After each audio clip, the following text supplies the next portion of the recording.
Hello and welcome to episode 38 of Game Patrol. What is up, everybody? I'm your host, Landon Plumley. Joining me once more, my good old buddy, my good old pal, my not very old, young old pal, Trace Griffiths. How's it going, buddy? I'm hanging in there. Alright, that sounds mysterious, and we'll talk about it later. But I'm excited. We got some cool stuff to talk about today. I posted a video 2 or 3 days ago, detailing my top 25 PS5 games of all time. Definitely go check it out if you guys haven't already. It's up on my YouTube channel at Pandamaster. But I figured to celebrate this in the podcast, also talk about some of the best PS5 games so far, including one that I didn't include on the list because when I started making the video, like in earnest, it hadn't released yet. But I'm here to talk about it a little bit now since it's been released. So just because it's really, really good. And so we'll talk about some of the best PS5 games that have come out. Also, I have played a bunch of Destruction AllStars. Also have a full review of that up on the channel if you want to check it out. But, go more in depth about my thoughts of that as well. Also got some super cool stuff. Got some awesome games coming this week. It's going to be a good time. And so let's get into talking about some of the best PS5 games. So obviously, go watch the video if you want this big long spiel. It's 15 minutes long, just talking about some awesome games.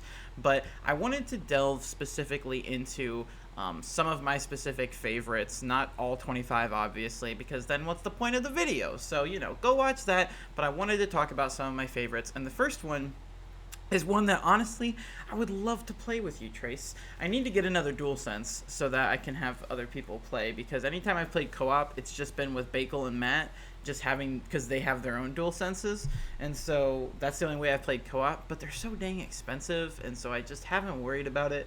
But I'm excited to hopefully get another one soon so I can start playing some co-op. But that one is Sackboy: A Big Adventure, which I described in my video as the best co-op experience on the PS5 right now. It is super, super fun. It's basically a mix of Super Mario 3D World and Super Mario Odyssey.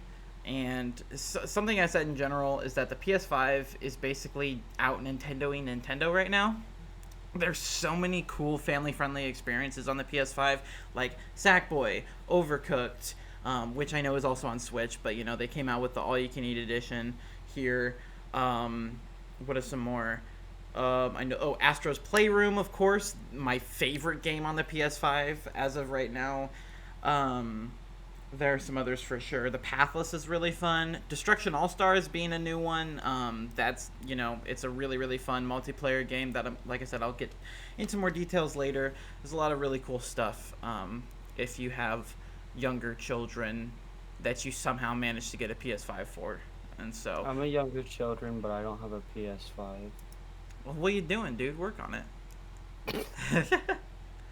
Yeah, no, these things are, and that's one of the things I'm going to talk about with Destruction AllStars is the fact that so little people have PS5s. They just came out with sales figures last week, and they've sold about 4.5 million units, and it's like 10 to 15% of those, meaning about 500,000 consoles, were bought by scalpers alone.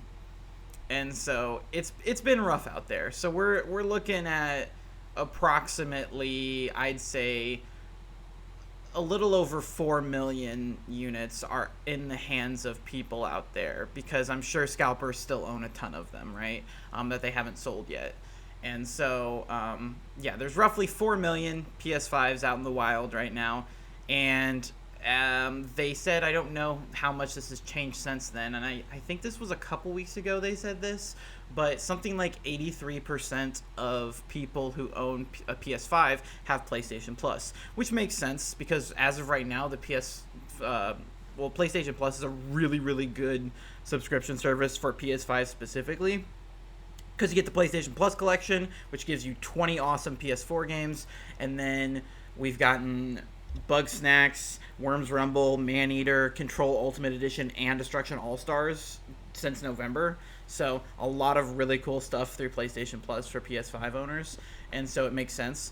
But if you're looking at that, that's like under 4 million people who have PlayStation Plus, which means you have at most a couple million people playing, like, who have access to Destruction AllStars, which means there are some launch issues in terms of getting into games. Like, I would say where Destruction AllStars is now is where Call of Duty would be about 6 or 7 months into its launch.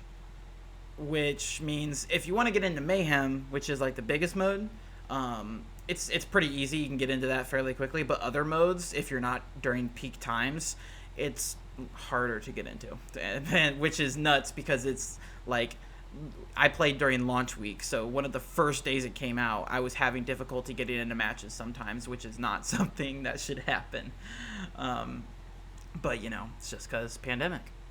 But anyway, off that tangent, back onto some Sackboy. I really love Sackboy a lot. It's a really fun, charming game. My friends and I spent a bunch of time just playing it together, having a good time, not sober. And it's like, obviously, if you're under 21, don't partake in illegal acts.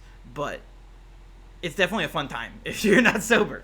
But, just get a couple friends together and have a good time with this. I would honestly say if you're alone, like, it's still fun. It's just, like, it's such a fun little party game to just have a great time. There's some great music, including Uptown Funk. There is a level that is modeled after Uptown Funk, where, like, the environment responds to the music, and it's so much fun. It's a great time, and I love it a lot. It's one of my favorite games on the system right now, and it's really, really fun.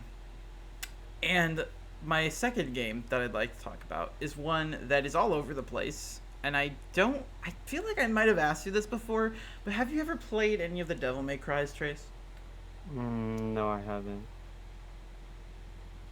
So, Devil May Cry is a franchise that I honestly pretty recently got into. So when Devil May Cry 5 first came out in 2018, that sounds... Actually, no. It was 2019, I believe, right? Yeah, it was 2019. When Devil May Cry 5 came out in 2019, I heard good things about it, so I just played through the entire franchise. So I've played every game, right? And I love it so much. I fell in love straight away, especially 3 and 5. I'm obsessed with them.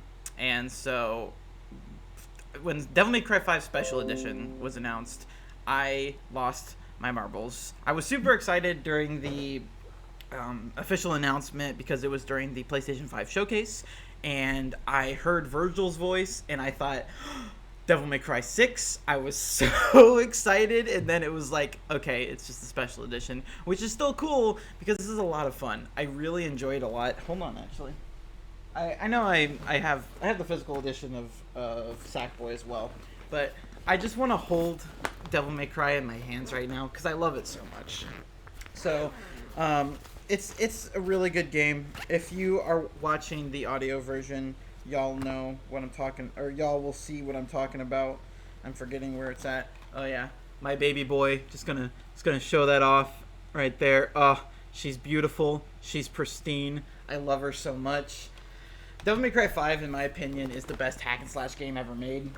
I think it is absolutely amazing. It has a fantastic story that you don't need to play the others to understand, but you obviously get a lot more fulfillment out of it if you've played the first 4. 1, 3, and 4, because 2 doesn't matter because it's garbage.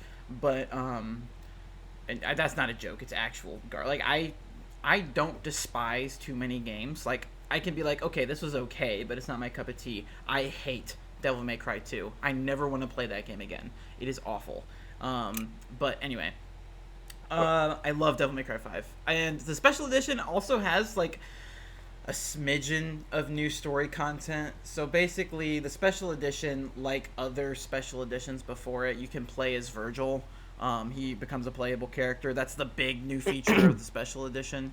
And because of that, it kind of has a couple new cutscenes that sort of explain how this makes sense. Overall, it doesn't make sense because, because of Virgil's involvement in the story of Devil May Cry 5, it doesn't make sense for you to play as him. It's more of a fun, like, hey, new character, have some fun with it. So, like, canonically, it doesn't make sense. But they try to make it make sense a little bit. So, there's, like, a little bit of new story content, which made me happy to see. I didn't expect it. I wasn't expecting it, and I would have been perfectly fine without it. But it was nice to see. And just, seeing new CGI. But I'm excited. I haven't taken the time yet, but I would like to just fully replay the game. I played through Virgil's run, and it was a great time. I love his weapons. It's a lot of fun.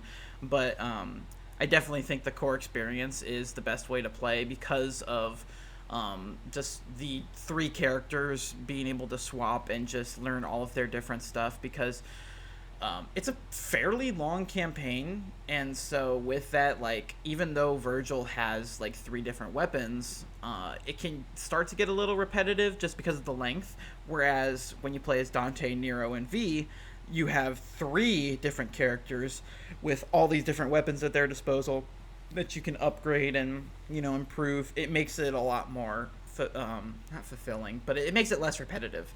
And so I definitely think the original way is like the definitive way to play, but it's really fun to play as Virgil, and I'm definitely glad I picked it up, and it's amazing. It also has a bunch of different graphical options for PS5, including 120 FPS mode, which I can't use as of right now because I don't have a 120 hertz TV, but fingers crossed I can pick one up in the summer. It's not a huge priority to me right now because I already have a 4K TV, so it's, I'm not exactly keen to upgrade right now, but I'll probably end up picking one up in the summer because I feel left out. Sad face.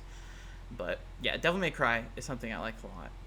And now moving over to my other love that beats me mercilessly, it's Demon Souls. Now, Trace, I'm curious, have you played any Souls games? Like Dark Souls, Bloodborne, Sekiro? No. Interesting. I would peg you as someone who would at least touch a Dark Souls game, and I challenge you to because I'm I'm curious at how well you would do, because these games are extremely hard, and Demon Souls is no exception. It is a brutal game. Although I felt really bad because I had some family members come over, and they wanted to play Demon Souls, and they were so much better at it than I was. So there's a tutorial boss, if you don't know, that you're supposed to die from, but you can beat it. And essentially what happens is you progress, and then you immediately get killed by this dragon, right? But they did it. They beat the tutorial boss, and I was like, what? I got wiped out in one hit, and they were just out here just yeah, it kind of made me feel bad. But I love Demon Souls. It's the thing about Souls games that, a lot of people get turned off by them because of their difficulty, right? It can feel so degrading almost when you are just killed over and over and over and over again, and you feel like you're making no progress. And that makes sense. I understand people that are turned off by Souls games. But if you do succeed, when you finally defeat that boss that has been plaguing you over and over and over again, it is one of the most satisfying feelings in all of gaming. And it is absolutely wonderful. Also, this is one of the most beautiful games ever made. Blue Point Games are just masters of their craft. I said that in my video. I absolutely love the amount of detail they put into this and just work. They poured their heart and souls into this thing. This isn't just a remaster. They built this from the ground up, touching up every little detail.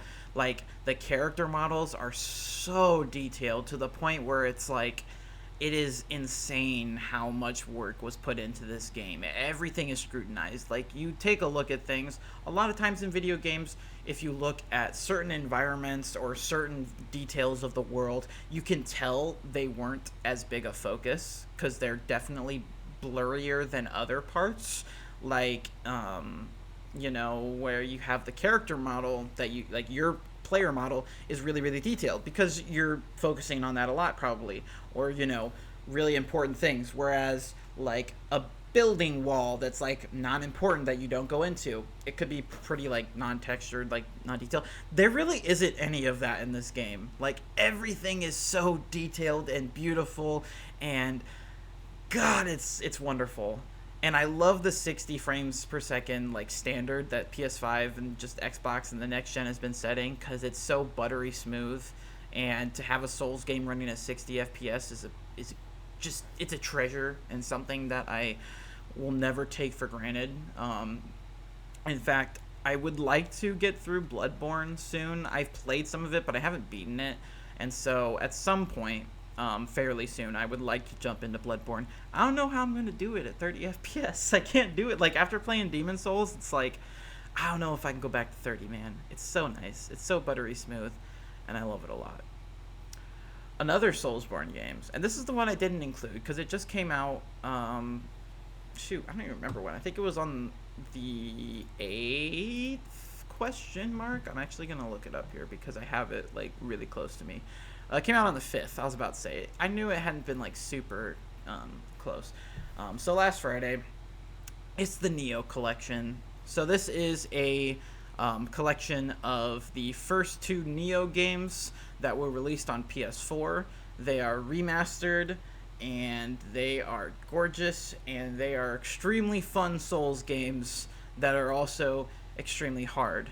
I had never played the first Neo, and I played a little bit of 2 when it first came out and got my butt kicked.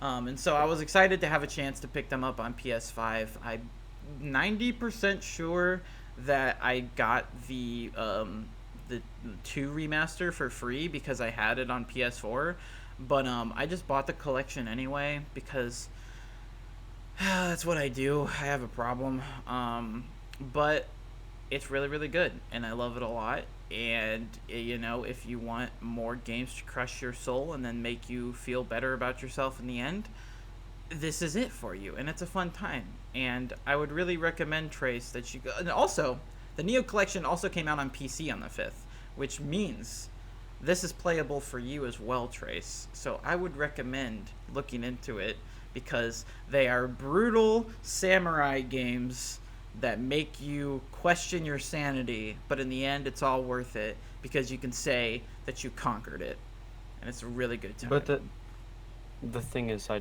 I would, but I don't have the money for it. So here's the thing. Work. No, listen. You know what I do when I work? You know where my money goes to? Huh. Bull riding.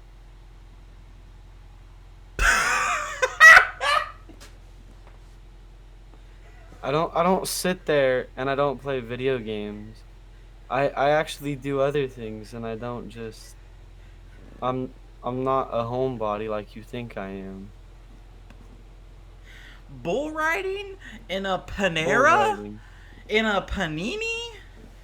We're in a What? whole ass pandoramic, and you're out here riding bulls that could be carrying the Camilla Cabello, the Corona Beer 500.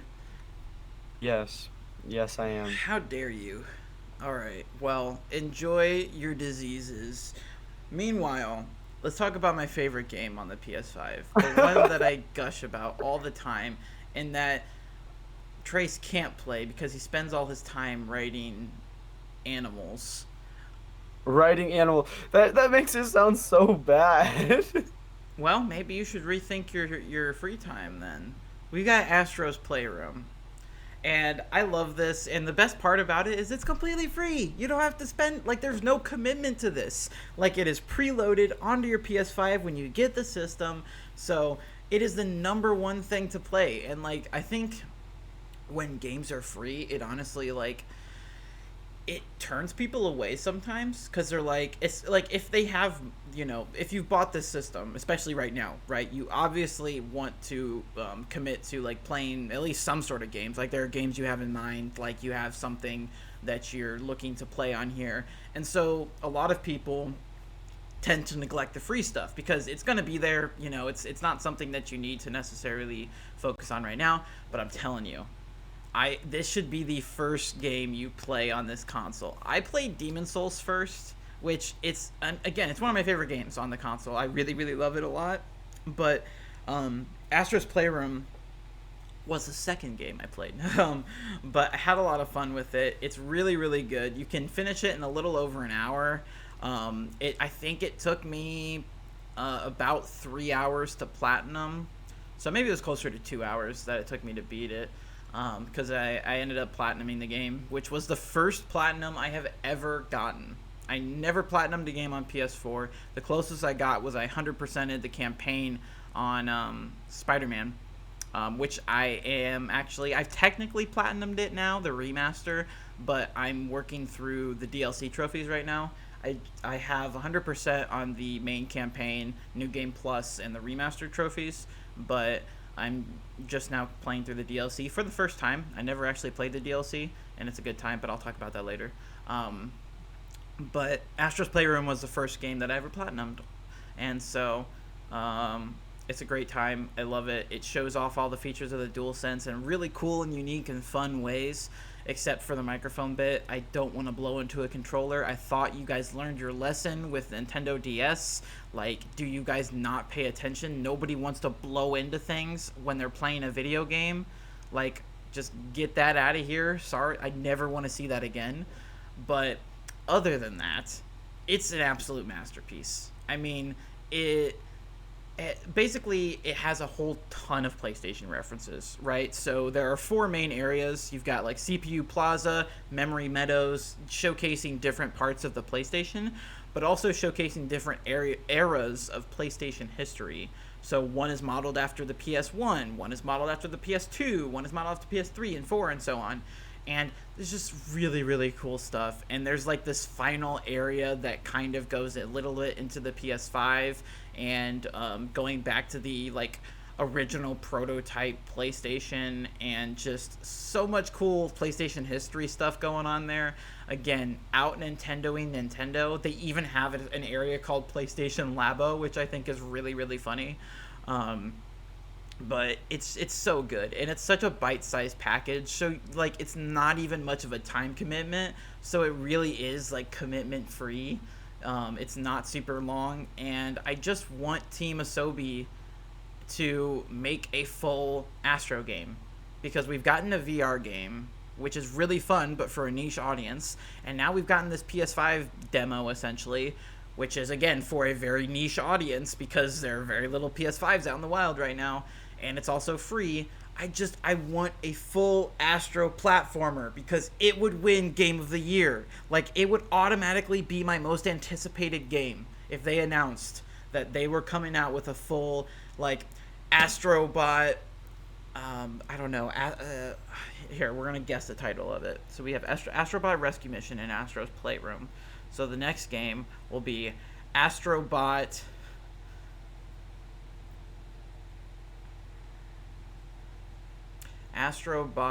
in, I don't know, I can't come up with names, but there's gonna be a really cool Astrobot game, and it's gonna win Game of the Year. I'm gonna be so excited for it, and I hope to God PlayStation does this, because Rescue Mission was so well received, Playroom was so well received. It's just very niche audiences, so give people what they want. Give Asobi the resources and time to make a full Astro game, because I mean technically Rescue Mission was a full game, but again, it was available only for PlayStation VR, which not too many people own, especially at the time, like more so now. But just make a full platformer. It's literally out Marioing Mario, and it's a great time, and I love it a lot, and it's my favorite game on the PlayStation. But with that, we're going to talk a little bit about Destruction AllStars. Trace, have you seen anything from this game? Do you know what it is? I have no idea. When you were talking about it, I was trying to figure out what it was. So this is a brand new PS5 exclusive game, and the first multiplayer game to do that. It is a next-gen exclusive, one of the first, and it just released last Tuesday, so it's been out for a little over a week now. And it is basically a vehicular combat multiplayer game. And I played a ton of it. Like I said, I have a review out now on the channel that goes into more detail about things. But overall, I think its foundation is solid. It's got a lot of really cool features and fun things that like will impress fans of Rocket League or Fortnite. I think it's basically a mix of Rocket League, Fortnite, and Overwatch. If I had to describe it, by like comparing other games, it borrows a little bit from all of them, and it's really fun. For a PlayStation Plus game, I think PlayStation Plus was the best place to put this on. I don't think it would have survived if it was a $70 game on PlayStation 5's launch. Like, thank God they moved this, because this is definitely not worth $70. I think the best price point for this is $30, and they still haven't announced what they're going to price this at when it does eventually leave PlayStation Plus, because as of right now, it will be available free for PlayStation Plus until April 2nd, and there's currently no way to purchase it if you don't have PlayStation Plus, because it requires you to be online, which requires PlayStation Plus. So they've like bought themselves some time essentially, because I don't think they have it figured out either. I think they realize they shouldn't, like, they can't charge $70 and realistically get people to buy this game, and so I think they're trying to figure out how to monetize this game. I don't think they have it figured out clearly by some of the stuff that's going on in this game, which I'll get into. So like I said, I think $30 is a good price for this, because they've also got the typical monetization practices where you have cosmetics that you can buy with premium currency, as well as, you know, points you earn in game, and so you got the typical multiplayer stuff, right? But what's not typical is the challenge series, which is essentially like the arcade modes in Street Fighter, where you have each character has a little bit of story, and then, you know, it's a bunch of different things to play to like hone your skills as that all-star, and just get used to their abilities and everything. It's single player, but the problem is Ultimo Barricado's challenge series. It is available for free.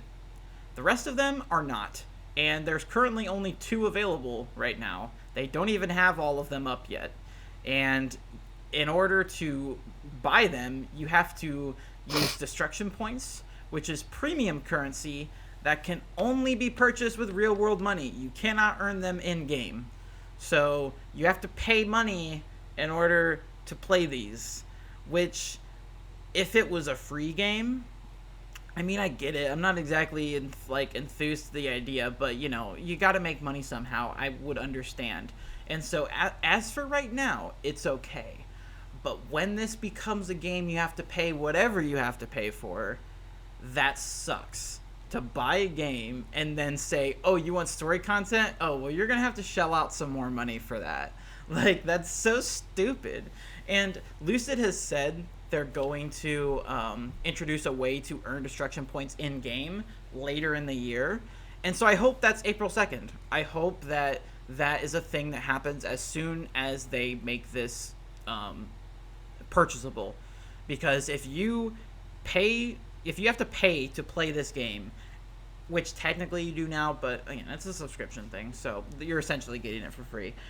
But if you have to pay to play this game, and then you have to pay to access story content for characters you don't even know, like, we don't know if this is going to be good. I mean, the one, like, it's good. It's not great, but, you know, it's, like, I liked, you know, delving into these characters and learning about them. Similar to, like, Street Fighter. If you really dig deep into it, there's some cool stuff there. But, we have no, like, basis for any of these characters. Like, they're all completely new to us, so why would you think that we would be willing to spend money on them when we have absolutely no attachment to them whatsoever?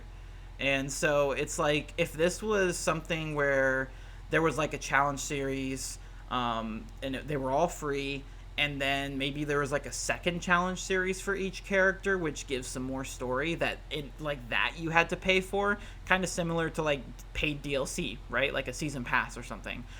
I would be more approachable to that. Like, I think that would be good, but this is not that. It's dumb. it's really dumb, and I don't like it. And I was excited to check out the challenge series and learn more, but then I found out it was locked behind a paywall, and I was like, I don't want that. So that was dumb. I enjoyed Ultimos though. That one, like I said, that one was free. I think it's cool. I would totally be down to play all of them if I didn't have to pay for it, which I'm not gonna do that. Like, I'm not gonna pay more money so that I can access some like okay story stuff. And so yeah, it's, it's okay. But overall, the modes are really fun. I like them a lot. The biggest issue comes with the team modes, not the modes themselves, but the fact that there's no real way to be a team with their foundation. So there are two team modes, Carnado and Stockpile. They are 8v8, and essentially you just have to like work together to collect gears and like store them for your team, that sort of thing. Like, there's differences, but I go into it more in the review. But how the All-Stars work in the game is you have a special hero vehicle that you can call, which has its own special ability, and then when you're on foot, you have a breaker, which makes you faster and able to like double jump and do some other acrobatic stuff, and some ability that's similar to your hero vehicle's ability, but for on foot. And the biggest thing is that, like in Overwatch, how you can combine Zarya and Junkrat's ultimates to wipe out an entire team. There's nothing like that here. Like, there's no way to like strategize and combine abilities to like make things. I mean, you could kind of use Sergeant Rescue's like Cloud to like make people not be able to see, and then come in with like Blue Fang Shredder and decimate them. Like, you could kind of do a little something with that, but there's no real cooperation going on in this game because the abilities are pretty similar, like with the exception of a few characters. Like Sergeant Rescue's, I really like his ability, and what's his name? It's like Boxo or something. I don't remember, but he like starts spewing out explosive boxes, and that's kind of cool. But like Blue Fang, like I said, he lets out these shredders that absolutely rips through vehicles. But then there's this other All-Star, Hana, which has this huge blade that slices cars in half. Now, aesthetically they're different, but they're essentially the same thing. And there's multiple others that have very similar stuff where it's like they're basically the same, just again aesthetically different, and it just needs a lot of work. I think the solo modes are fine, like it's a lot of mayhem and carnage and a fun time. Like, I don't think you really need to touch those all that much. I think they're good. But when it comes to team stuff, this isn't really a team game based on the foundations. I think it could be, and I don't want to condemn the game because I think that they could easily make this a much better game if they just tweak character abilities, which Overwatch has done plenty of times. And so they could easily just, try to do more to diversify character abilities, and, that would be a better time. And so really I think the biggest things to do here with Destruction AllStars are two things that I think can realistically be done, and I hope Lucid takes this criticism and works on it, is again like diversifying the characters more and making them more teamwork compatible, and figuring out their monetization strategy, because this isn't it. Like, figure out what you want to do in terms of getting people to buy things like cosmetically and that sort of stuff. Like, any multiplayer game, you can pay money for cosmetics. Like, that's usually as much as you get in terms of microtransactions, but to pay for story content is not the move. And so that's, figure out how you're going to make money off of this game, because this isn't it. So just rework that monetization strategy and, try to diversify the characters more. And I think this could be a great arcade game because it is a lot of fun. And I'm glad it launched on PlayStation Plus because I think it's a perfect fit. And I think that there's a lot of really cool stuff that could come of it. It's just where it is now, it's simply okay. And so with that, I'm curious because you are in the PC gaming scene more than I am right now. And so I'm curious, Trace, have you heard of Valheim? Valheim? Mm-hmm. No, I haven't. So, getting into the gaming news for this week, Valheim is absolutely blowing up on Steam right now. It just passed 1 million copies sold, and it is an early access game that just launched like a little over a week ago, I think. Something like that. Really soon. Like maybe it was like exactly a week ago actually. But this is basically a survival game focused around Norse mythology and stuff. So you're like Vikings, and so it's similar to like the Forest or Rust or different things like that. And I have heard really great things. Bakel and Matt are obsessed with it, and Bakel actually bought me a copy of the game. So I might be playing it later tonight. I'm not sure what his plans are, if he was planning on staying up later, but we talked about playing tonight. So I haven't played it yet, but I'll be sure to give my thoughts about it next week probably. And so people are obsessed with this game. I mean, for a game to launch into early access, not even in a final state, just early access, it's just now coming out in early access. No prior like knowledge of this, and it is already like it's went viral on Steam. Says a lot. I mean, I think the PC gaming community is obsessed with survival games. I mean, like I said, The Forest, Rust, H1Z1. It kind of looks like a mixture of Ark. It looks like it has Ark in it Arc. too. Yeah, that's what I was. I was thinking of that, but I couldn't remember. I knew there was one I was like missing, but Arc is also probably a big influence. Um, but it's a huge trend in PC gaming specifically. Like we do see console ports of a lot of these, but they typically don't do as well. So, but PC gamers are obsessed with survival games, and like Rust is coming back in a big way right now. And I think Valheim is, capitalizing off of that. People want more survival games, these like multiplayer survival stuff. And so Valheim is absolutely blowing everything out of the water right now. And so I'm excited to try it out and see how it is because I've heard really, really good things about it. But yeah, that's a big trend on Steam right now. Also, Crash Bandicoot 4 is coming to PS5, Xbox Series, and Switch in March. There was a ton of rumors of Crash Bandicoot coming to Switch because, I mean, we got the, what was that called? The Insane Collection? I think so. We got that on Switch, and so when 4 was announced, but not for Switch, people were like, oh, well, when is this coming? And everyone figured it was probably just delayed, to get it to work for the system. Turns out that was true, so it's coming in March along with the next-gen versions, which is probably the way I'll play it because I've been meaning to play it. I heard it was really, really good, and so now that it's coming to PS5, I'm excited, and, I'm kind of glad I waited because I'll be excited because with 3D platformers, performance does a lot. So I'm excited to have this cool version of it because the Insane Collection is part of the PlayStation Plus collection. So I'll have access to the first 3 games, which I also haven't played. It's something that I am very sad about, but I will hopefully get that taken care of here soon. But yeah, so that's coming soon. That's exciting. Also, Sony may be working on a back button attachment for PS5's DualSense controller. So, I believe it was last year, I feel like it was last year, they released a back button attachment for the PS4 DualShock. And basically, this is trying to get off of the Elite controller, which I'm trying to find mine. There it is. So the Elite controller had the back buttons, right? And we've seen some other premium controllers do this. I don't actually have mine on because I don't like them all that much because I accidentally press them all the time just in the way that I hold my controller. And so I personally don't use them. But I'm also not a competitive gamer, like I know for people in esports, this is a huge advantage for them or people who like this sort of thing.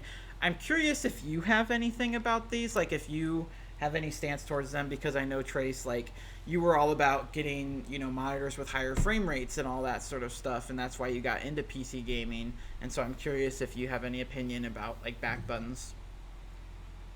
Um, I've had I shouldn't say I've used the controller with the back buttons, and with the way that I play, I always like bump them or smack them around, so I just can't I've never been that type of person. Like, I mean, if the controller has like buttons like on the inside of like the hand, like right here, Mm-hmm. I'd be fine with it, cause like I hold the controller like this, Mm-hmm. so I'd be fine with like using it because they wouldn't be in the way with my fingers like moving around and smacking them.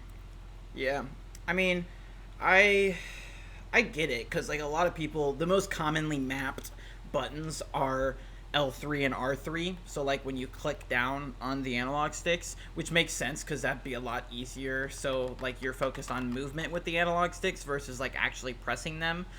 So it makes sense for competitive gaming. It's just I don't play it enough to like warrant that sort of thing. Like I'm not good enough at multiplayer games where this is an issue for me. Like I got other issues to work out before I worry about meleeing people fast enough, you know? Although it does make sense. Like I get the existence of them, but it's not personally for me. However, for fear of missing out, my good old FOMO, if they do come out with this, I'll probably pick it up.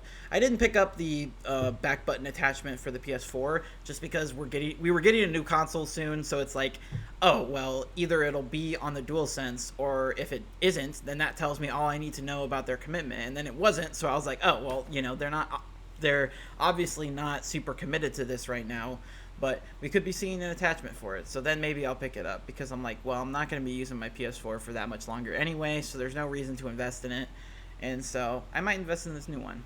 But yeah, we've seen basically the reason I say this is we say they may be working is we've seen some different trademarks spinning around for it, some different patents, that sort of stuff. So we could be seeing that.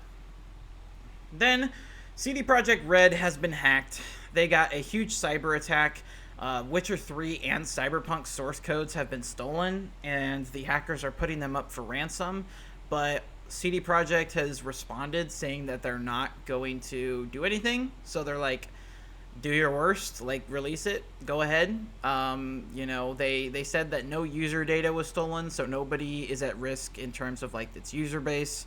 But yeah, apparently they're ransoming out a bunch of documents and stuff, but they're basically doing the we don't negotiate with terrorists thing. So they're not giving in, they're not going to pay them anything, and so we might get the source code leaked for Why do I these feel games. like that happened? Didn't that happen earlier though too?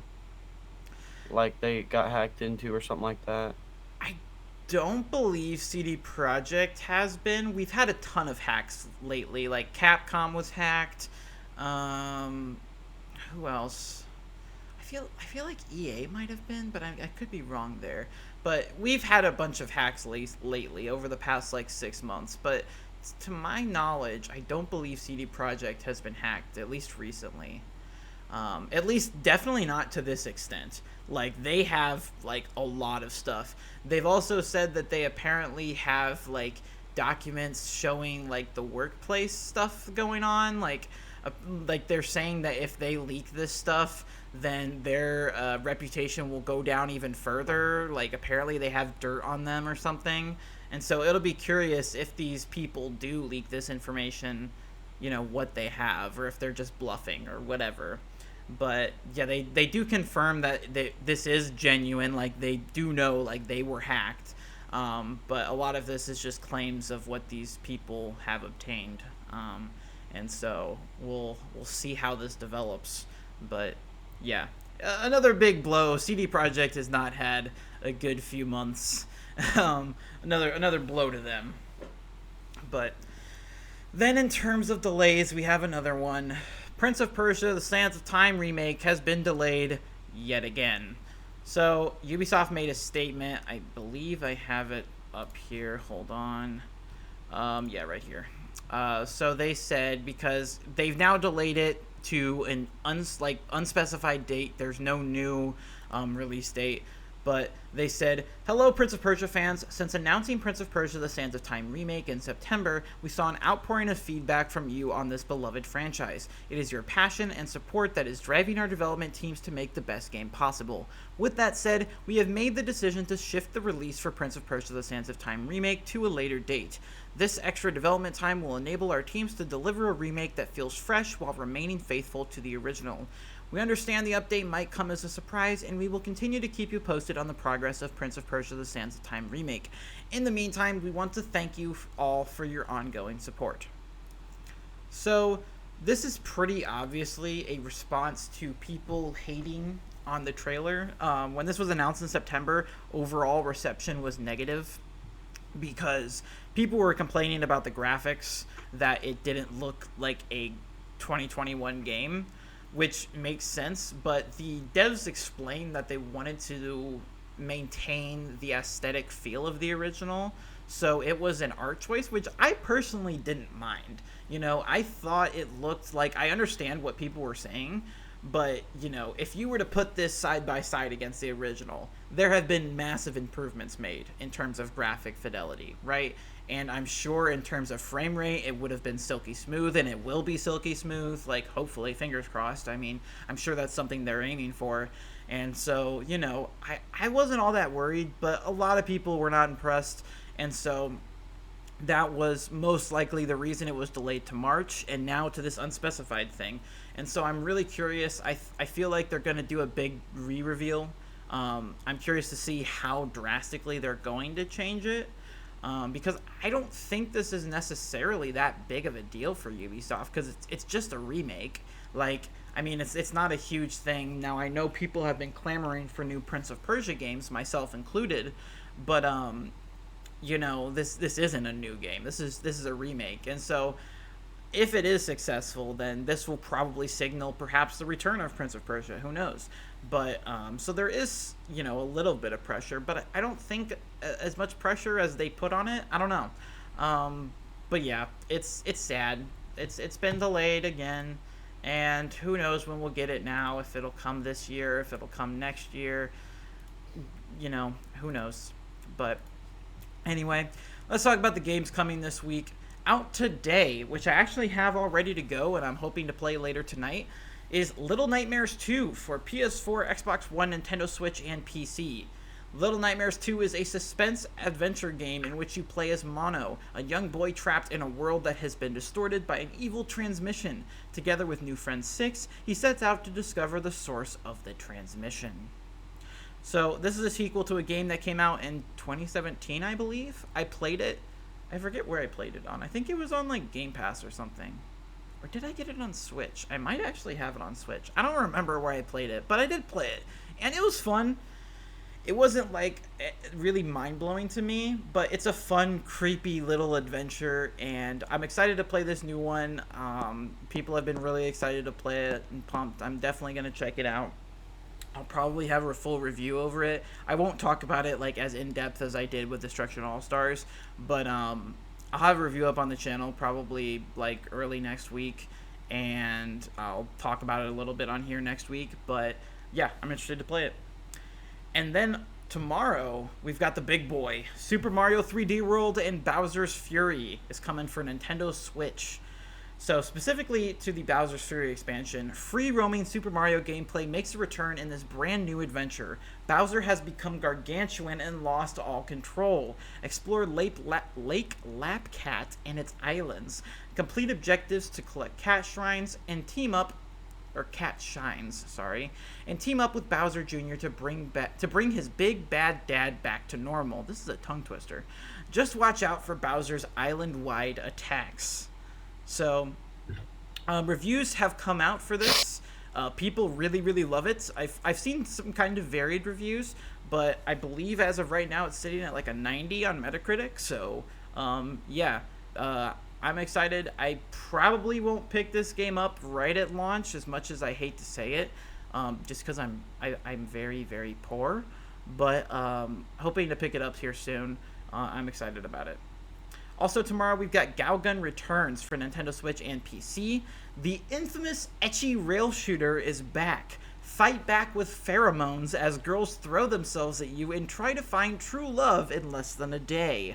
Discover a beautifully reimagined version of the first game of the series that never came to the West. So Trace, I think this is the game for you. I know how much you love it when girls throw themselves at you, and so I think this is for you. I saw this game and I was like, this is Trace's type of game. I think you'll really enjoy it. But that is coming out tomorrow. I'll get it for you for your birthday. How about that? And so, next up on Wednesday, we've got Shattered: Tale of the Forgotten King for PC. The old world is gone, lost with the disappearance of the king. Reforge reality in this dark action RPG through skill-based combat, innovative open-world platforming, and the testimonies of survivors, some more trustworthy than others. Are you ready, Wanderer? This is an early access game that is coming to its full release this Wednesday, and I really like the aesthetic of it. It looks kind of like, if anybody knows Ashen, where it's like kind of a Souls game, but it sounds like it's got some platforming in there too, so it's a little bit different than that. But it looks like a cool little indie Souls game. I don't know much about it, but I really like the look of it, and so that's coming out on Wednesday. Now, let's talk about the games we've been playing. I already mentioned 2 of these, I think. So, again, I played a bunch of Destruction AllStars. I've talked enough about that today. I finished my New Game Plus run of Marvel's Spider-Man Remastered, and I'm currently like 75% of the way through the Heist DLC. So I'm hoping to finish that tonight, at least, and I'm hoping to grind through the other 2 DLCs tomorrow. But yeah, I've been playing a ton of Spider-Man Remastered. I've been meaning to check how many hours I have in it, but I feel like it's probably about 30 or something like that. Like, I've put a ton of time in just like the past month, and so it's been a long time. I love it. It's an amazing game, pun not intended, but I am ready to close down my time, especially because one of the trophies for New Game Plus is beating the game on ultimate difficulty. And so overall it wasn't as bad as I expected, but late game stuff got a little punishing. And so I'm also playing the DLC in ultimate difficulty. Like, I'm going off of my New Game Plus save because I wanted to give myself some challenge. Like, I figure if I go back to amazing for the DLC, it'll be too easy. And boy, oh boy, it's definitely giving me a challenge. Like, if you've played the new DLC, in the Heist, they have this brute with a machine gun who's new, and he's so freaking annoying. He's a piece of garbage. Like, I was doing a screwball challenge, and I probably redid it like 6 times because he always ended up killing me, and it was so annoying. And so, it's a lot of fun though. I really enjoy the story of the DLC. I'm having a good time with it, and like I said, it's my first time playing the DLC. I finished Uncharted 2. The game is hard as hell. It is much harder than it should be, in my opinion. But I finished it. Good game. And I started 3, so I'm almost halfway through 3.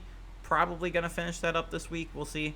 I'm still grinding my way through Resident Evil HD Remaster. I'm almost done with that. I just bought the second game for PlayStation, and I have it installed, ready to go when I finish the first one. But I'm almost done. I'm excited. I shot the shark in the face because I didn't. I mean, I did, but it didn't do anything to him. That I found out you had to electrocute him, and so he dead now, and I'm very happy about that. I am Shark Slayer 420. But yeah, having a good time with that. And I also checked out Blue Fire, which is really, really fun. It's a cool 3D platformer / Zelda-like, which gives off some like a mixture of Breath of the Wild and Wind Waker vibes, and I really like it. I think it's really fun. I haven't played a ton of it, but it shows some really cool stuff to it. Although it did crash for me, so I'm not a fan of that. But it's really cool. I love the aesthetic of it. I think the art design is really cool. The music is really well done. And yeah, it's cool to see Zelda likes. I feel like we had a huge influx of them, like maybe like a decade ago. Then they kind of went away, and I think Breath of the Wild has kind of brought them back a little bit. So I think we're starting to see more Zelda likes out there, which I'm always a fan of. And so I had a good time. But Trace, what have you been playing this week? I have been playing Rocket League, GTA, and Rainbow Six Siege. Good I stuff. don't really play much. Good stuff. All right, so that is about going to wrap us up for this week. Trying to think of anything else. Like I said, next week.